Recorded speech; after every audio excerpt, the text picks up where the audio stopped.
Hello friends, welcome to my channel জাজ যাবো। আমি মনিকা আপনাদের জন্য আজ নিয়ে এসেছি নিরামিষ একটি রান্না। আজ আমি করে দেখাবো পুর ভরা আলুর দম।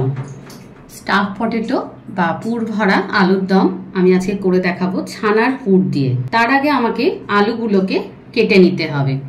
আমি আপনাদের আগে দেখিয়ে দেব আলুগুলো কিভাবে কাটতে হবে। আগে থেকে আমি কয়েকটি করে রেখেছি, খোসা ছাড়িয়ে নিয়েছি। একটা পিলারের সাহায্যে এইভাবে ঘুরিয়ে ঘুরিয়ে ভেতরের আলুটা বের করে নিতে হবে। এক্ষেত্রে একটু সাবধানে করতে হবে, আলুটা যাতে ভেঙে না যায়।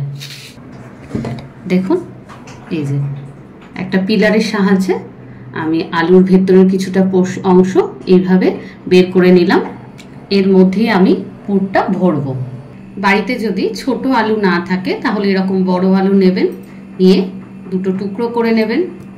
তারপর পিলারের সাহায্যে এইভাবে মধ্যখানের কিছুটা অংশ বাদ দিয়ে বাটির মতো শেপ করে নেব আমরা। আর অবশ্যই আলুটা কাটার পর জলে চুবিয়ে রাখতে হবে, নাহলে কিন্তু আলু কালো হয়ে যাবে।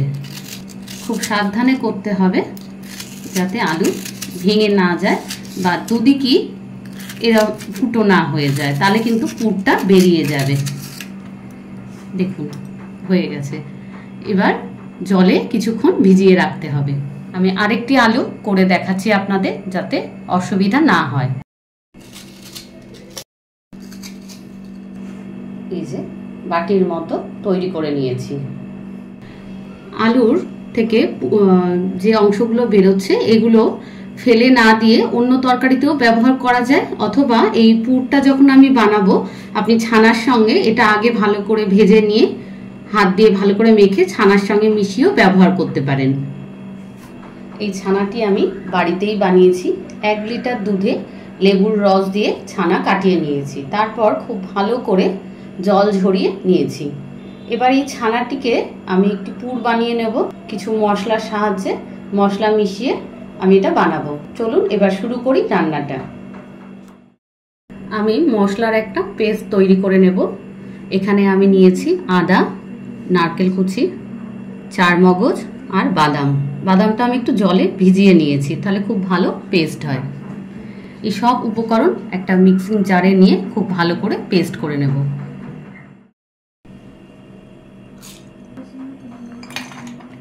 সব উপকরণ নিয়েছি, এর মধ্যে মিশিয়ে দিচ্ছি সামান্য একটু জল।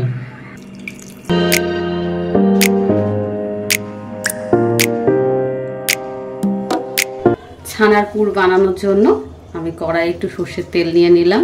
এর মধ্যে দিয়ে দিচ্ছি একটু আদা, দিচ্ছি কয়েকটা কিশমিশ, একটু হলুদ গুঁড়ো দিয়ে খুব ভালো করে নেড়ে নেব। এবার দিয়ে দিচ্ছি একটু লঙ্কা গুঁড়ো, তার মধ্যে দিয়ে দিচ্ছি ছানাটা। এবার ছানার মধ্যে আমি মিশিয়ে দিচ্ছি পরিমাণ মতো লবণ। লবণ দিয়ে খুব ভালো করে মিশিয়ে নেব। এবার মিশিয়ে দিচ্ছি আমি 1 চামচ চিনি। মিষ্টিটা আপনারা আপনাদের স্বাদ অনুযায়ী কমিয়ে বাড়িয়ে নেবেন। যারা বেশি মিষ্টি পছন্দ করেন তারা আরেকটু মিষ্টি দেবেন, তবে যারা মিষ্টি কম খান তাদের কাছেও অনুরোধ করব অল্প একটু মিষ্টি দিতে। নিরামিষ রান্নায় না হলে টেস্টটা ঠিক ব্যালেন্স হয় না। আমি এবার এর মধ্যে 1/2 চামচেরও একটু কম একটা ভাজা মশলা মেশাচ্ছি।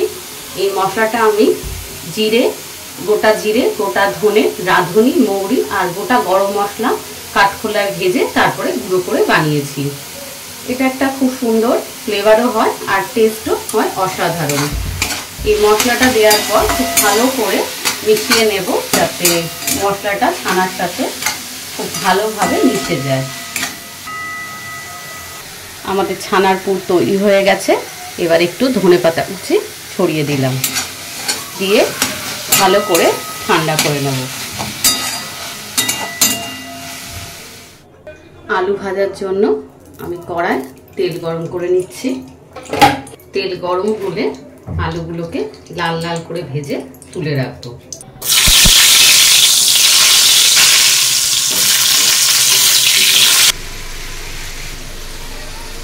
একটা টুথপিক গেথে আমি চেক করে নেব আলুগুলো সেদ্ধ হয়েছে কিনা। এই যে খুব সহজেই টুথপিকের মধ্যে আলুটা গেথে যাচ্ছে, তার মানে আলুটা সেদ্ধ হয়ে গেছে।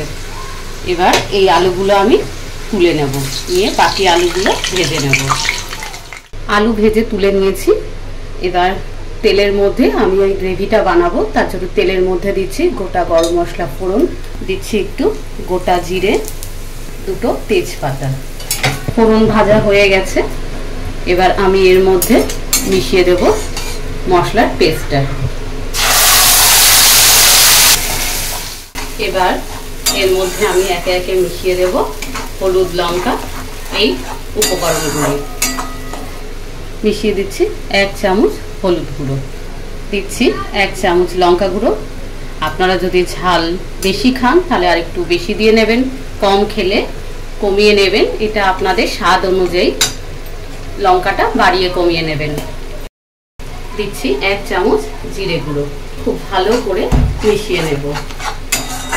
এবার এর মধ্যে মিশিয়ে দিচ্ছি 3 চামচ ফেটানো দই। লো ফ্লেমে দিলাম, নাহলে দইটা ছানা কেটে যায়, ডালা ডালা পাকিয়ে যায়, তাই সবসময় দই দেওয়ার সময় গ্যাসের ফ্লেমটা কমিয়ে নেবেন। এবার তেল ছাড়া পর্যন্ত মশলাটা আমি কষাবো। এর মধ্যে আমি মিশিয়ে দিচ্ছি 1 চামচ চিনি। মশলা খুব ভালো করে কষিয়ে নিয়েছি, মশলা থেকে তেল ছাড়ছে। এবার এর মধ্যে আমি মিশিয়ে দেব 2 কাপ পরিমাণ গরম জল। অবশ্যই গরম জল দেবেন, তাহলে তরকারির টেস্ট খুব ভালো হবে আর গ্রেভির থিকনেসটাও খুব ভালো হবে। স্টাফ পটেটো বা পুর ভরা আলুর দমের মধ্যে এবার আলুর মধ্যে পুর ভরে নেব।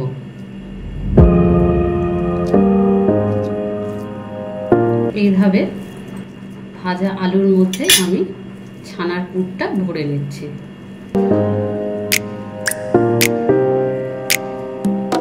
এইভাবে ভরে নেব।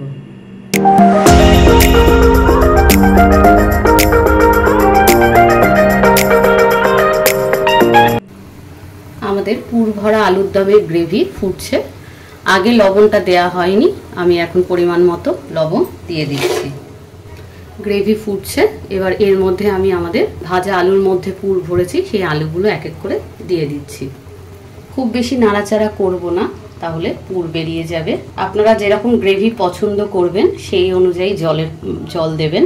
5 থেকে 7 মিনিট ফোটার পর আমি গ্যাস বন্ধ করে দেব। আমি এবার গ্যাসটা বন্ধ করে দিচ্ছি, কারণ ঠান্ডা হলে গ্রেভিটা আর একটু ঘন হয়ে যাবে। এবার এর মধ্যে আমি মিশিয়ে দিচ্ছি 1 চামচ ঘি। এই ঘি পড়লে যে কোনো নিরামিষ রান্না টেস্ট অসাধারণ হয়। এবার এর মধ্যে আমি দিয়ে দেব ধনেপাতা কুচি, দিয়ে ঢাকা দিয়ে 5 মিনিট রেখে দেব।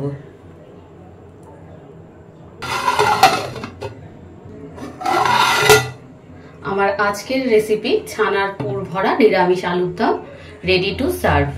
এটা যে কোনো নিরামিষ দিনেই আপনি করতে পারেন, বাড়িতে কোনো অতিথি আসলে তাতেও করতে পারেন, স্বাদ খুব ভালো লাগবে। এটা আপনি ভাত, রুটি, পোলাও সব কিছুর সাথে খেতে পারবেন। আমার এই রেসিপিটি আপনাদের ভালো লেগে থাকলে অবশ্যই লাইক করবেন, শেয়ার করবেন, কমেন্ট করে আমাকে জানাবেন কেমন লাগলো। আর যারা আমার চ্যানেল জাস্ট যাবো এখনো সাবস্ক্রাইব করেননি, তাদের কাছে অনুরোধ অবশ্যই আমার চ্যানেল সাবস্ক্রাইব করবেন নিত্য নতুন রান্না পাওয়ার জন্য। আর পাশে থাকা বেল আইকনটা প্রেস করবেন, আমি নতুন ভিডিও দিলেই খুব তাড়াতাড়ি আপনাদের কাছে পৌঁছে যাবে। আজ এই পর্যন্তই, আবার একটি নতুন রেসিপির সাথে দেখা হবে। নমস্কার।